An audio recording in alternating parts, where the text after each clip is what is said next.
Jaishankar. Mr. Chairman, sir, I rise to apprise this august House of certain recent developments pertaining to Bangladesh.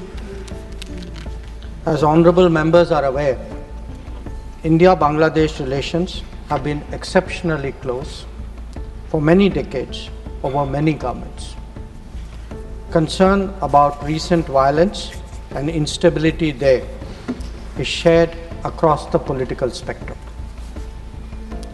Since the election in January 2024, there has been considerable tension, deep divides, and growing polarization in Bangladesh politics.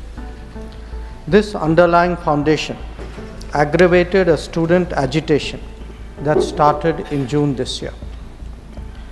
There was growing violence, including attacks on public buildings and infrastructure, as well as traffic and rail obstruction.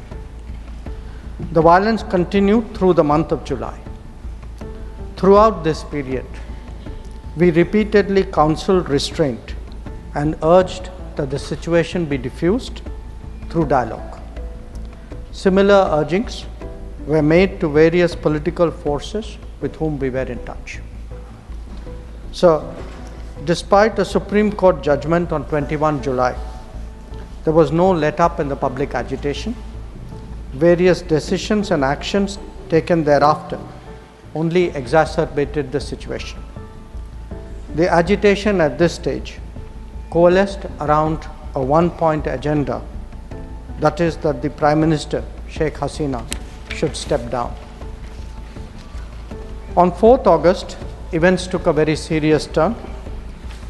Attacks on the police, including police stations and government installations, intensified even as overall levels of violence greatly escalated. Properties of individuals associated with the regime were torched across the country.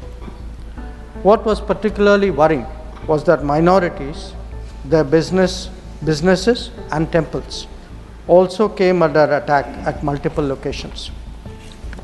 The full extent of this is still not clear.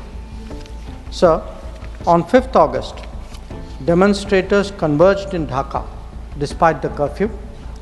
Our understanding is that after a meeting with leaders of the security establishment, Prime Minister Sheikh Hasina apparently made the decision to resign.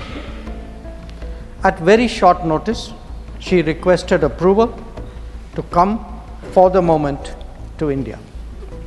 We simultaneously received a request for flight clearance from Bangladesh authorities. She arrived yesterday evening in Delhi. The situation in Bangladesh, sir, is still evolving. The Army Chief, General Waqar-uz-Zaman, addressed the nation on 5th August. He spoke about assuming responsibility and constituting an interim government. We are in close and continuous touch with the Indian community in Bangladesh through our diplomatic missions. There are an estimated 19,000 Indian nationals there, of which about 9,000 are students. The bulk of the students, however, have already returned to India in the month of July on the advice of the High Commission. In terms of our diplomatic presence, in addition to the High Commission in Dhaka, we have assistant High Commissions in Chittagong, Rajshahi, Khulna and Sylhet. It is our expectation that the host government will provide the required security protection for these establishments. We look forward to their normal functioning once the situation stabilizes. Chairman, sir, we are also monitoring the situation with regard to the status of minorities. There are reports of initiatives by various groups and organizations to ensure their protection and well-being. We welcome that, but will naturally remain deeply concerned till law and order is visibly restored. Our border guarding forces have also been instructed to be exceptionally alert in view of this complex situation. In the last 24 hours, we have also been in regular touch with the authorities in Dhaka. This is the situation as of now.